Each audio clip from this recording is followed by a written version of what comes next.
Le sol s'ouvrit. Ce n'était pas une fissure ordinaire, c'était une déchirure profonde et violente, comme si quelque chose essayait d'émerger des profondeurs de la terre. Les résidents de Grenoble-Île se sont précipités dans la rue lorsque la secousse a fait trembler les vitres à 3h17 du matin. Des vitres se sont brisées. Les alarmes ont retenti. Des voitures ont glissé de quelques centimètres le long de la pente abrupte de la rue principale. Mais le tremblement de terre n'était pas le plus effrayant. Voilà ce qu'il a révélé. Une fois la poussière retombée, une portion d'asphalte s'était affaissée sur la route secondaire menant aux collines au nord. La fissure révélait bien plus que de la terre meuble. On y voyait de la pierre sculptée, alignée, géométrique, fondations, bâtiments anciens.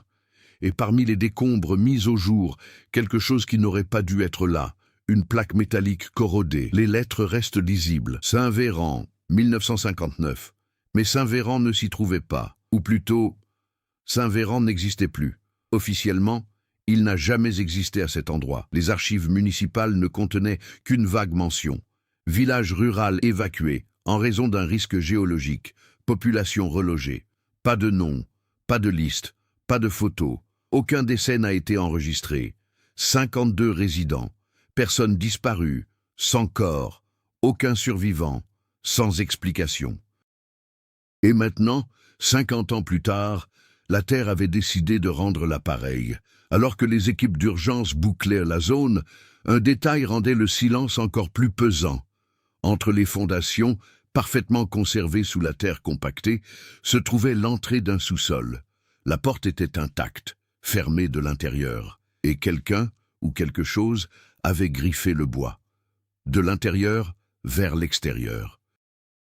Mais rien de tout cela n'a commencé ainsi. Le téléphone a sonné à 6h12. Julien Moreau n'avait pas répondu aux appels depuis l'accident. Mais le numéro de la mairie qui clignotait sur l'écran lui noua l'estomac. Il le savait déjà. Ils ont trouvé quelque chose. À l'autre bout du fil, la voix du chef d'état-major tremblait. « Vous devez venir. La presse est déjà là. Et le nom de votre grand-père est impliqué. » Silence. Julien restait immobile dans la cuisine de son petit appartement. Grenoble, l'air était imprégné d'une odeur de café brûlé. Son grand-père, Étienne Moreau, fut le dernier maire intérimaire de la région rurale en 1959. L'homme qui a signé le décret d'évacuation de Saint-Véran. L'homme qui n'en a plus jamais parlé. Julien a grandi en entendant la même phrase. Certains pays ne veulent pas qu'on se souvienne d'eux. À l'époque, cela semblait être une superstition de personnes âgées.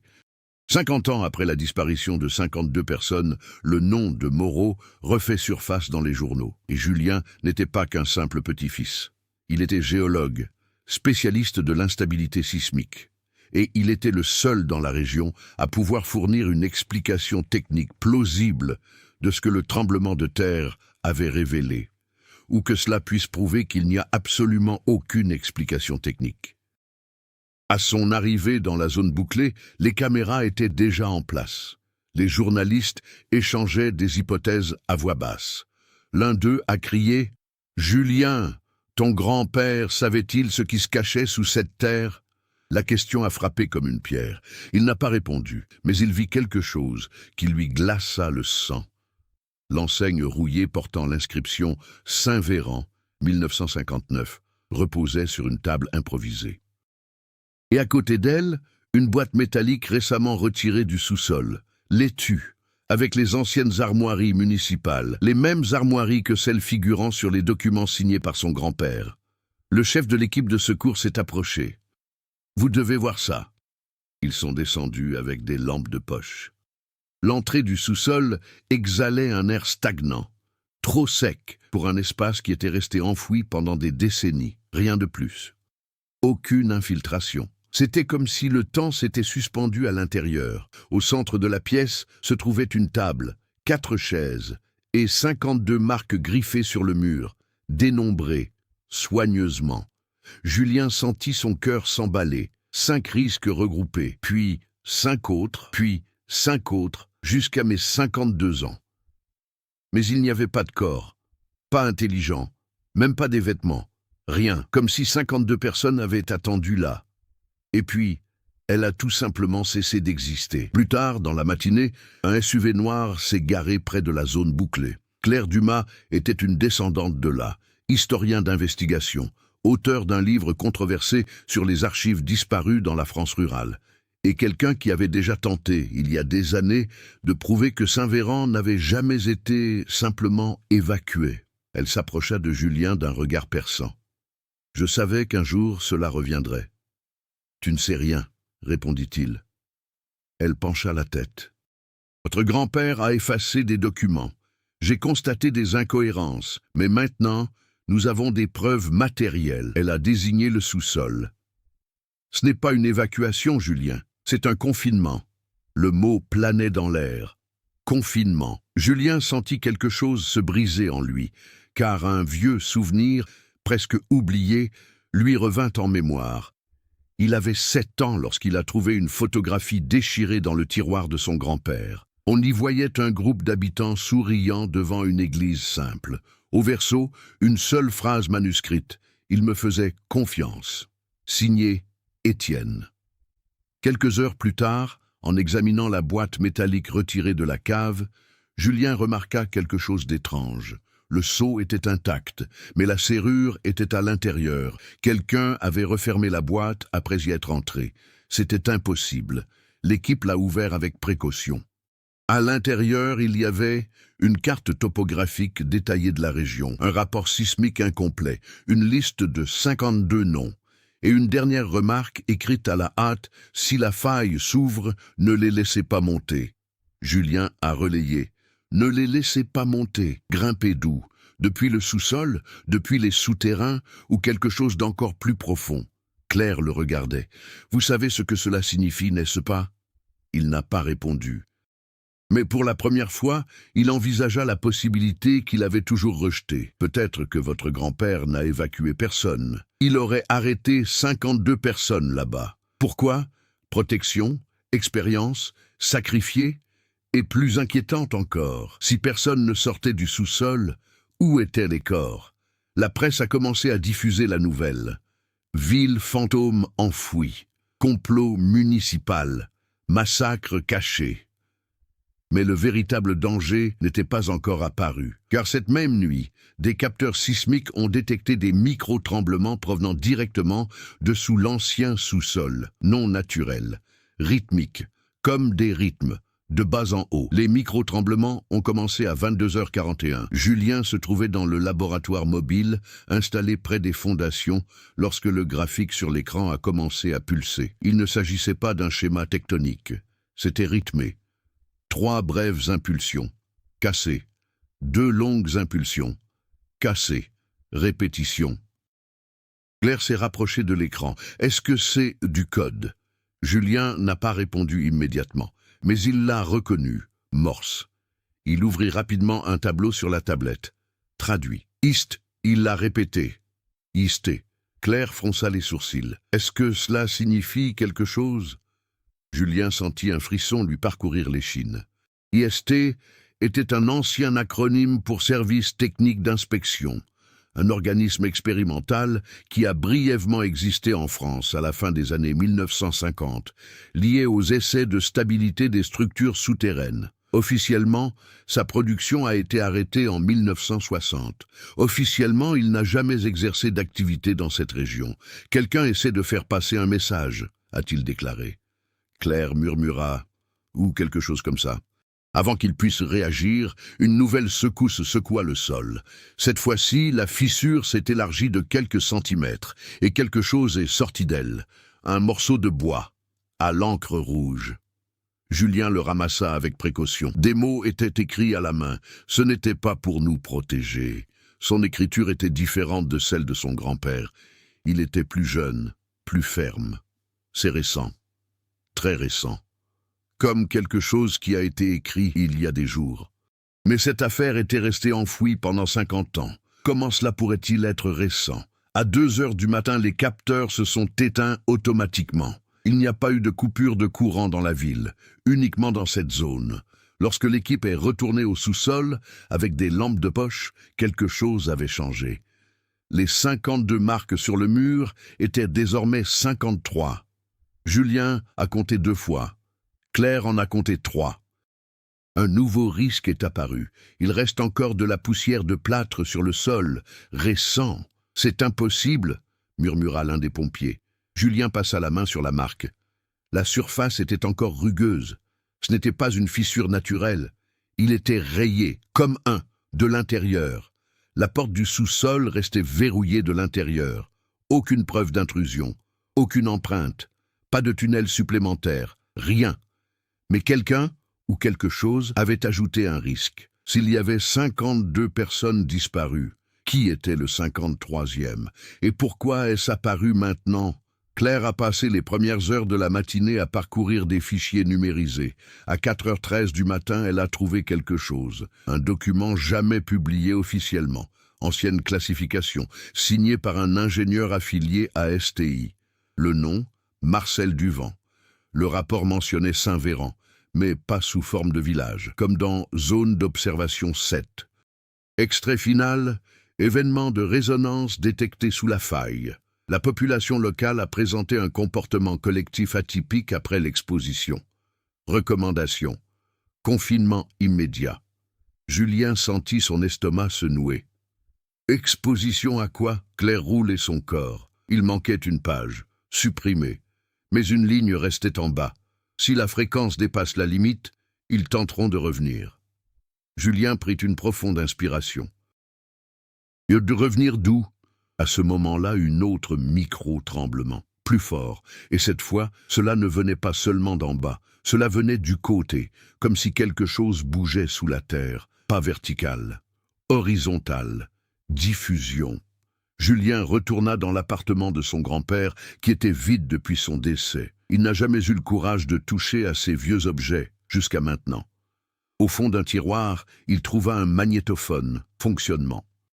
Il n'y avait qu'un seul enregistrement. Il a appuyé sur lecture. La voix d'Étienne sortit tremblante. Ils ont commencé par écouter. Puis ils ont commencé à répondre. Ce n'était pas de la folie collective. C'était une synchronisation. Silence sur la bande. Après, je ne les ai pas enterrés pour les tuer. Je les ai enterrés pour les empêcher de grimper. L'enregistrement s'interrompt brusquement. Julien resta immobile. Son grand-père ne parlait pas comme quelqu'un qui cachait un crime. Il parlait comme quelqu'un qui avait essayé de contenir quelque chose. Claire, qui écoutait à proximité, a demandé « Croyez-vous toujours qu'il s'agissait d'une évacuation ?»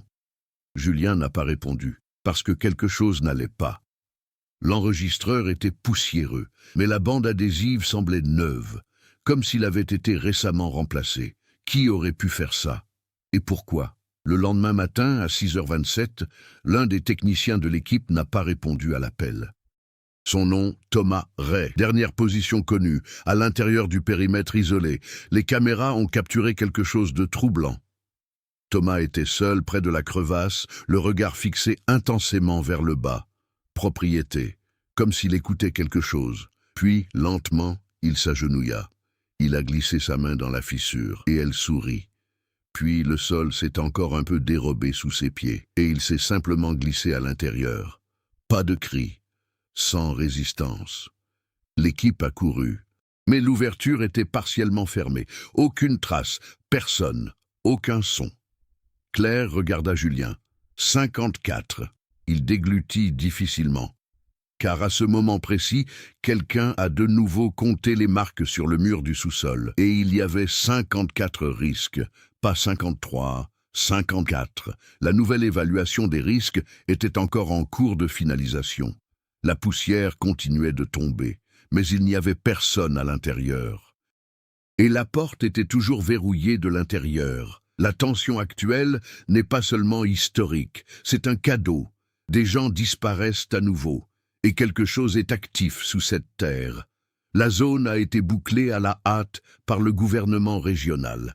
La nouvelle s'était déjà répandue dans toute la France. Un tremblement de terre révèle un village disparu. Un homme englouti par une mystérieuse fissure. Le complot de 1959 pourrait impliquer une expérience clandestine. Mais ce qui s'est passé à 19h42 ce soir-là a réduit au silence toute explication rationnelle. Claire a obtenu l'accès à un fichier à accès restreint sur les serveurs historiques nationaux. Il a été classé dans les archives anciennes. Service technique d'inspection. Le document contenait un fichier audio en pièces jointes. Date 17 octobre 1959. Local Saint-Véran. Julien mit ses écouteurs. L'enregistrement a commencé par des parasites, puis des voix, plusieurs voix, ne pas paniquer. À l'unisson, 5, 6, peut-être des dizaines de personnes qui parlent en même temps, mais en disant la même phrase, à plusieurs reprises. Nous vous écoutons. Silence. Après, nous sommes prêts. Un homme, probablement l'ingénieur Marcel Duvant, parle nerveusement. La fréquence a augmenté, ils sont synchronisés, ce n'est pas possible. Une femme répond, d'un ton trop calme. Nous n'allons pas sombrer. Casser. Nous ouvrons. L'enregistrement se termine sur un son grave et rauque, profond, vibratoire. Le même schéma que celui enregistré par les capteurs 50 ans plus tard. Julien retira lentement ses écouteurs. Ils n'ont pas été arrêtés. Claire a ajouté « Ils participaient ». Un frisson les parcourut tous les deux. Parce que cela a tout changé. Si les résidents acceptaient de rester, le confinement n'a donc pas été imposé. Il s'est porté volontaire. Mais faire du bénévolat, pourquoi? Julien examina de nouveau la carte topographique trouvée dans la boîte métallique.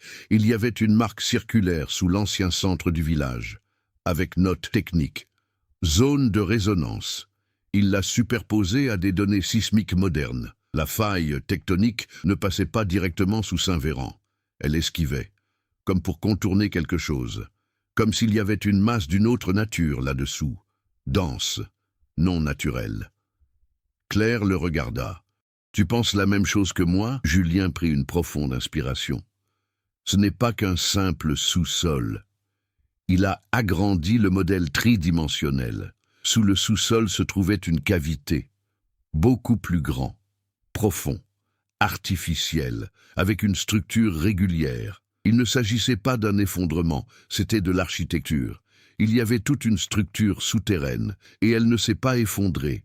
Il était intact après 50 ans, mais ce n'était pas le principal choc.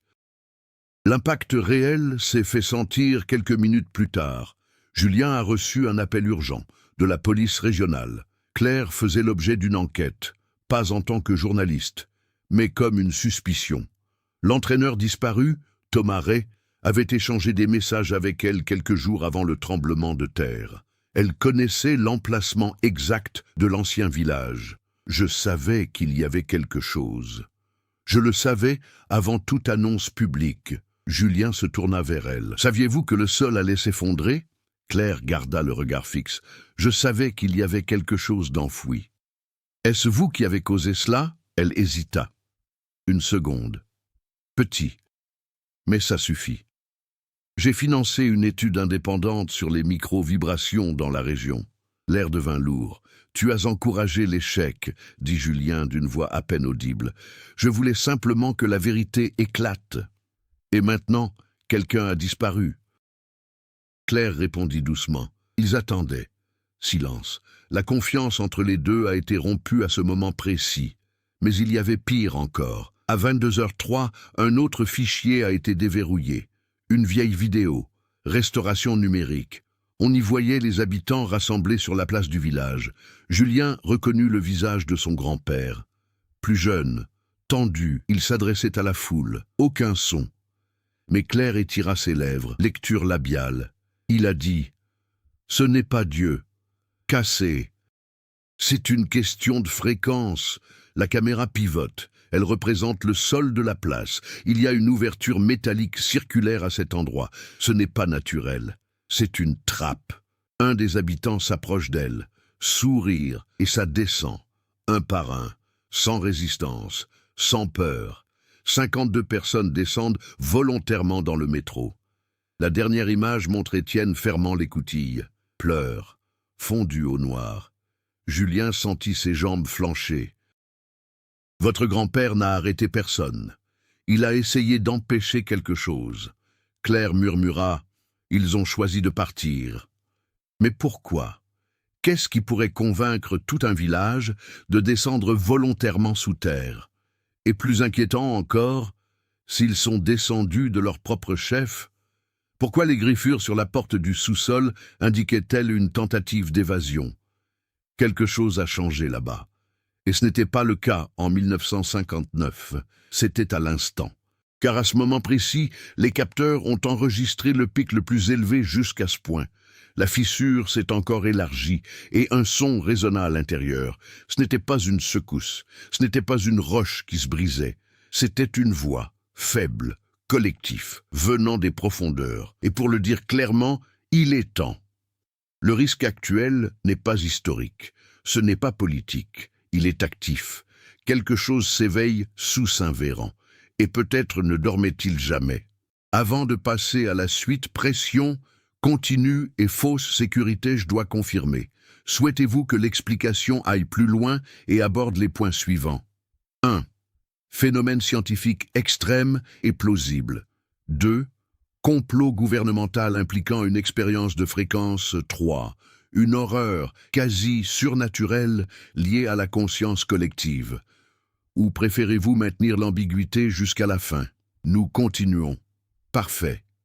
Nous maintiendrons l'ambiguïté. Il n'y a pas de réponse facile. Aucun véritable soulagement.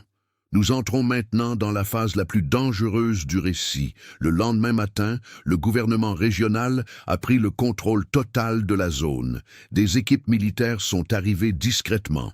L'explication officielle a été rapide. Une ancienne cavité souterraine s'est partiellement effondrée suite à une activité sismique. Il n'y a plus de risque. Simple, faire le ménage, rationnel. Julien a été convoqué pour participer à la conférence de presse technique. Il disposait des données, les graphiques, images tridimensionnelles. Et, pour la première fois depuis le tremblement de terre, quelque chose semblait avoir du sens. La grande cavité située sous le sous-sol pourrait être une ancienne mine expérimentale. Exploration minière mal documentée dans les années 1950.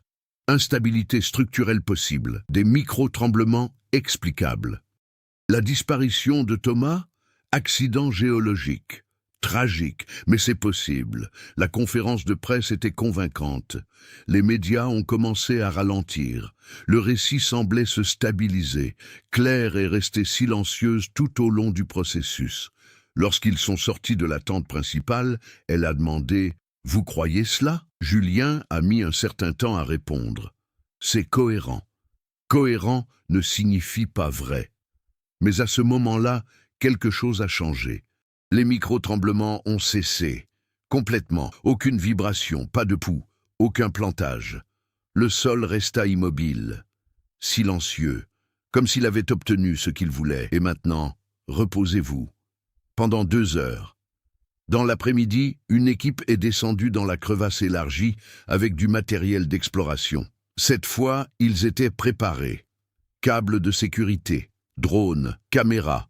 Ce qu'ils ont découvert semblait confirmer la théorie officielle, de larges tunnels.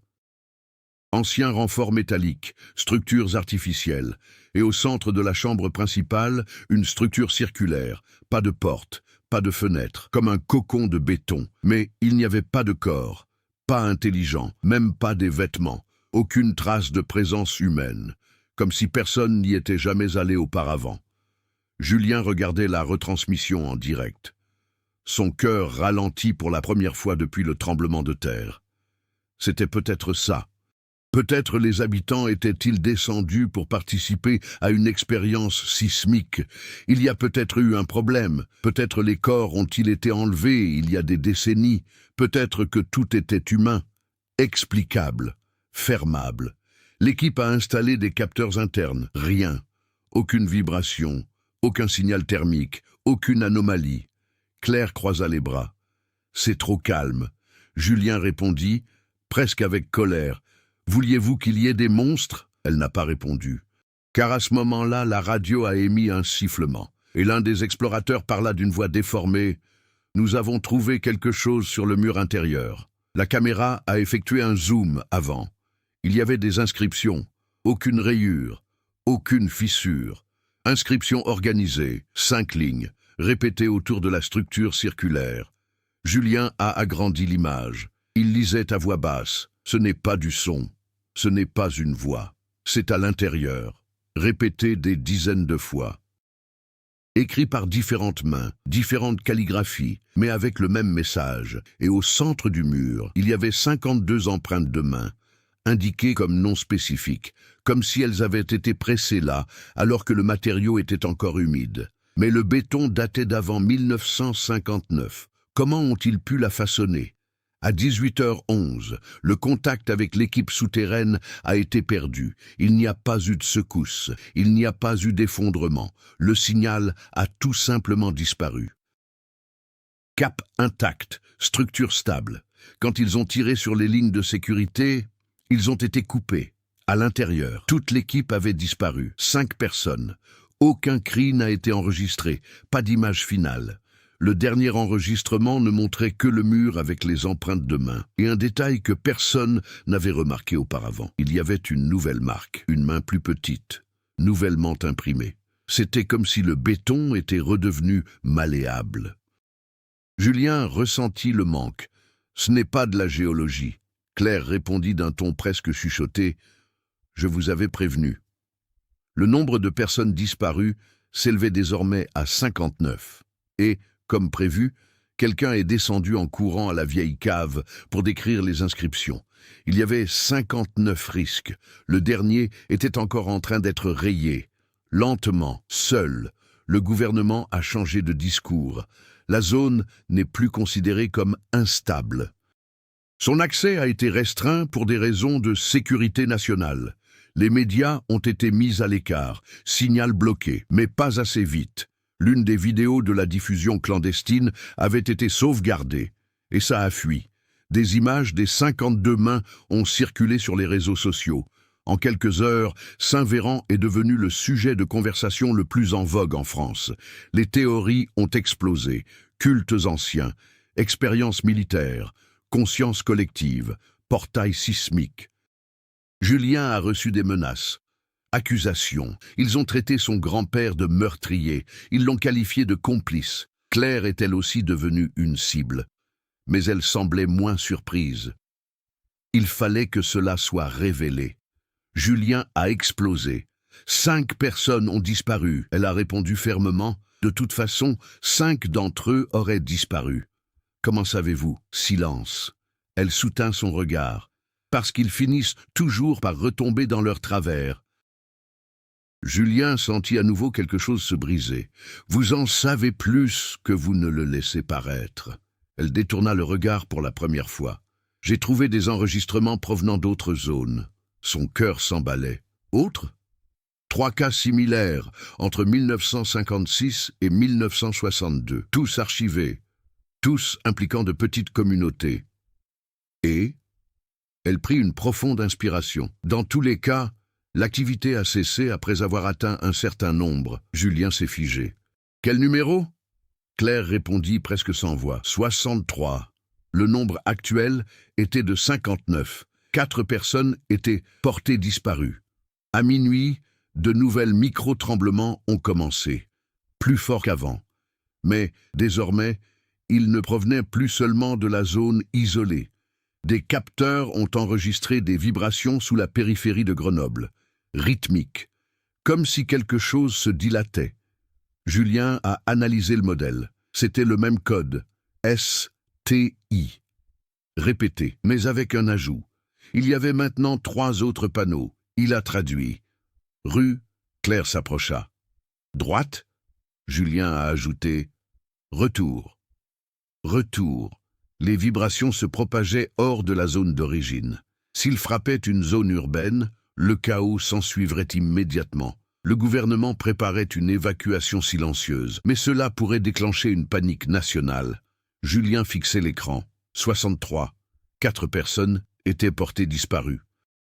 La question qui commençait à se former dans son esprit était impensable. Et si le modèle s'arrêtait réellement lorsqu'il atteignait 63 ? Et si tout cela n'était qu'un décompte ? Une synchronisation ? Il regarda Claire. S'ils ont besoin de 63, elle a compris avant même qu'il ait fini.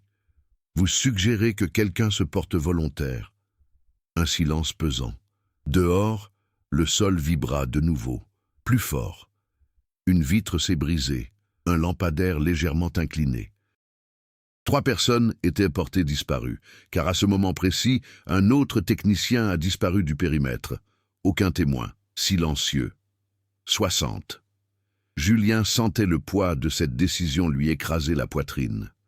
S'il s'agissait d'un conte, si c'était la norme, si seulement je pouvais empêcher sa propagation, combien de vies vaudrait 4? Mais il y avait quelque chose d'encore plus troublant. S'ils avaient besoin de 63, qui étaient les 63 d'origine? Parce qu'en 1959, il y avait 52 personnes, et son grand-père referma l'écoutille. Mais il n'est jamais descendu, ou bien est-ce que ça a coulé? L'enregistrement s'est terminé prématurément, et personne n'a jamais confirmé que le corps d'Étienne s'y trouvait. Il a été déclaré mort des mois plus tard. Pas de sillage ouvert, autopsie non publique. Julien sentit son sang se glacer. Et si ce nombre avait déjà été atteint une fois, et si le cycle ne faisait que redémarrer? 2h16 du matin, les secousses ne sont plus de taille microscopique. L'asphalte de 2 rues voisines a commencé à se fissurer. Les alarmes du bâtiment se sont déclenchées. L'évacuation silencieuse a échoué. Des vidéos en direct ont commencé à circuler sur les réseaux sociaux. Le nom de Saint-Véran est de retour dans l'actualité internationale. Mais ce qui a véritablement anéanti tout espoir de contrôle, c'est ce qui s'est passé à l'intérieur de l'ancien sous-sol. Julien et Claire étaient là lorsqu'ils ont entendu le craquement. Sec, court, comme du bois qui cède. La porte, verrouillée de l'intérieur depuis 1959, se mit à vibrer, ne pas ouvrir, mais comme si quelque chose appuyait de l'autre côté. Les grattements sont de retour, voilà. Persistant, pas chaotique, méthodique. Julien compta mentalement, un risque, cassé. Un autre risque, cassé, 61. Quelqu'un a couru compter les marques sur le mur, 61. Ce nombre a augmenté suite aux disparitions signalées dans la ville. Aucune chute, aucune fissure visible. Les gens s'arrêteraient tout simplement. Ils regardèrent le sol, ils murmuraient quelque chose d'inaudible, et ils se sont dirigés vers la zone interdite, même avec des barrages routiers, même avec l'armée, même avec les cris des membres de la famille. C'était comme s'ils entendaient quelque chose d'impossible à ignorer. Claire tenait le bras de Julien. Ce n'est pas physique. Il a répondu, c'est une question de fréquence. Elle le fixa du regard. Vous y croyez maintenant? Il n'a pas répondu. Car à ce moment-là, la radio de l'équipe militaire a commencé à grésiller. 2 civils ont franchi le périmètre. Ils ne répondent pas aux ordres. 62. Julien est retourné en courant au laboratoire mobile. Il a rouvert l'enregistrement audio de 1959. La dernière partie qui s'arrêtait toujours brusquement. Il a enrichi la bande originale. Il a permis d'isoler le bruit de fond. Les bénéfices ont augmenté. Et il a entendu quelque chose qui n'était pas clair auparavant. Une 3e voix, très bas. Ce n'était pas du vent. Ce n'était pas la femme du village. Era Étienne, le grand-père. Il a dit, si quelqu'un reste, le cycle n'est pas bouclé, cassé. Je resterai. Julien s'est figé. Le fichier original était corrompu, mais la phrase était audible. Il avança de quelques secondes, et il entendit le bruit métallique de l'écoutille. Ensuite, les étapes, descente. Le grand-père n'a pas fermé la porte et est parti. Il est tombé, volontairement. Claire écoutait en même temps. Il resta silencieux pendant quelques secondes. Puis il a dit, il était le dernier numéro. Julien a fait les calculs, 52 résidents, ingénieur du vent. 2 assistants techniques mentionnés dans un ancien rapport. Étienne, total, 56. Il en restait 7 à faire pour en obtenir 63. Claire ouvrit un autre fichier qu'elle avait trouvé quelques heures plus tôt, un document qui n'a jamais été publié, signé par le ministère de l'Intérieur en 1960. Classification fermée, motif de la fermeture de la zone 7, limite atteinte, stabilisation temporaire. Numéro d'annonce, 63. Julien sentit l'air quitter ses poumons. Il y avait plus de monde, non enregistré, probablement du personnel militaire ou des bénévoles. Ils ont complété le numéro, et l'activité cessa. Pendant 50 ans. Claire parla lentement. Ce n'est pas un décompte des victimes. C'est un circuit. Ils doivent fermer quelque chose. Le sol trembla de nouveau, plus fort. La porte du sous-sol s'est fissurée au milieu. Une fissure verticale est apparue dans le bois. Et quelque chose de presque imperceptible lui échappa, un son. Pas externe, interne. Julien le sentait au plus profond de lui-même, pas dans nos oreilles, comme une vibration qui aligne la pensée. Pendant une seconde, un instant, il a compris, pas en mots, mais sur un coup de tête. C'était une invitation. Ce n'est pas une menace. Invitation, 62. Il en manquait un. Si ce schéma se répétait, si le circuit se fermait, l'activité cesserait à nouveau. Mais pour combien de temps? 50 ans de plus? Une autre génération sacrifiée? Claire remarqua quelque chose sur son visage. Non, il n'a pas répondu. Les vibrations augmentèrent. Les écrans du laboratoire ont commencé à clignoter. Les vitres se sont fissurées. Les lumières vacillaient. Des soldats criaient des ordres depuis l'extérieur. La ville était en train de sombrer dans un effondrement structurel partiel. Si cela continuait, les bâtiments s'effondreraient. Des centaines de personnes pourraient mourir, pas 4, des centaines. Julien parla doucement. Mon grand-père disait que quelqu'un devait rester. Claire lui prit le visage entre ses mains. C'était il y a 50 ans, et ça a marché. Temporairement.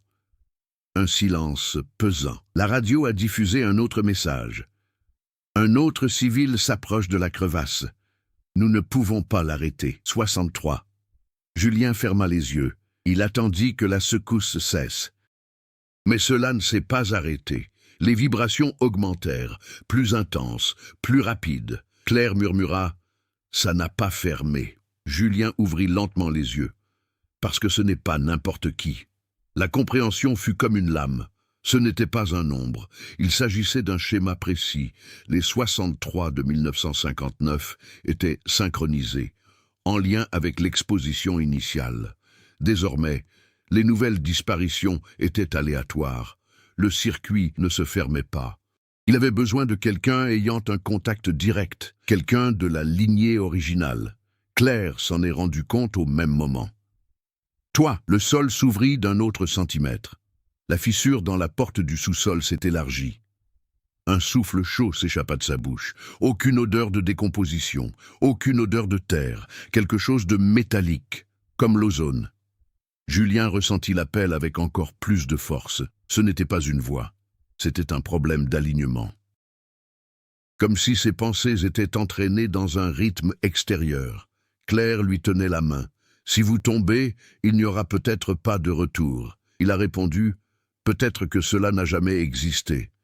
Dehors, les sirènes hurlaient, cris, hélicoptères. La ville était au bord d'un effondrement sismique progressif. Si la fréquence s'étend, il ne s'agirait pas seulement de Saint-Véran. Ce serait la totalité de Grenoble, et peut-être même au-delà. Julien lâcha lentement sa main. Il fit un pas vers la porte fissurée. 63. Mais cette fois, il en serait conscient, volontaire, et peut-être définitif. La porte a cédé. Elle s'ouvrit de quelques centimètres, l'obscurité absolue au-delà, et quelque chose qui pulse en arrière-plan. En attendant, il cède le passage à la porte. Le bois se fend en deux. Haut, armuda, lourd, vibrant, électrique. Julien n'attend pas d'ordre, il n'attend pas d'approbation. Il entre. Claire crie son nom. Trop tard. L'intérieur du sous-sol n'est plus le même. Le vieil escalier ne mène pas seulement à la petite pièce d'origine. En dessous, il y a une ouverture, un tunnel à ciel ouvert. Respiration. Le sol vibre sous vos pieds. Ce n'est pas une métaphore. Crédit. Comme un cœur souterrain. Julien Dess. Chaque étape permet d'aligner les vibrations avec votre rythme cardiaque. But. But. But. Plus profond. Les lumières du casque ne fonctionnent pas correctement. Mais il peut encore voir. Pas avec les yeux. avec autre chose. Le tunnel mène à la grande chambre circulaire visible par les caméras avant la disparition de l'équipe. Mais maintenant, c'est différent. Les murs ne sont pas statiques. Elles ondulent légèrement. C'est comme si le béton était liquide sous la surface. Les 52 empreintes de mains sont toujours là. Mais maintenant, il y a plus. 62. Et un espace vide. J'attends le dernier. Julien ressent le poids de la compréhension. Ce n'est pas une entité, ce n'est pas une créature, c'est un chant, résonance collective, une fréquence qui exige de l'équilibre. En 1959, les habitants l'ont entendu pour la première fois. Puis, ils ont répondu, ils se sont synchronisés, ils sont descendus volontairement. Parce que la campagne avait quelque chose à offrir, impossible, pas de salut, unité, absence de douleur individuelle, absence de peur, un esprit partagé, une conscience collective souterraine, mais instable. Il lui faut une masse critique. 63. Pas un de moins, pas un de plus. Ils l'ont achevé en 1959. Le cycle s'est stabilisé pendant 50 ans, jusqu'à ce que le tremblement de terre vienne perturber l'équilibre. Le système tente actuellement de se fermer à nouveau. Mais il vous faut quelqu'un qui possède la même signature vibratoire, lignée, exposition indirecte. Julien. Les vibrations augmentent. Il voit. Pas avec la vision physique, mais avec la mémoire de quelqu'un d'autre. Image rapide. Le village s'est réuni, sourire. L'ingénieur du vent hésita. Son grand-père pleurait en descendant les escaliers, non pas comme un sacrifice, mais en tant que gardien. Ils ne sont pas morts. Ils ne sont plus aussi vivants qu'avant. Ils sont intégrés, dilués en fréquence, conscients, d'une autre manière. Julien tombe à genoux. La vibration pénètre par vos os. Votre peau picote. Il écoute, sans mots, des pensées qui se chevauchent. Équilibre, continuité.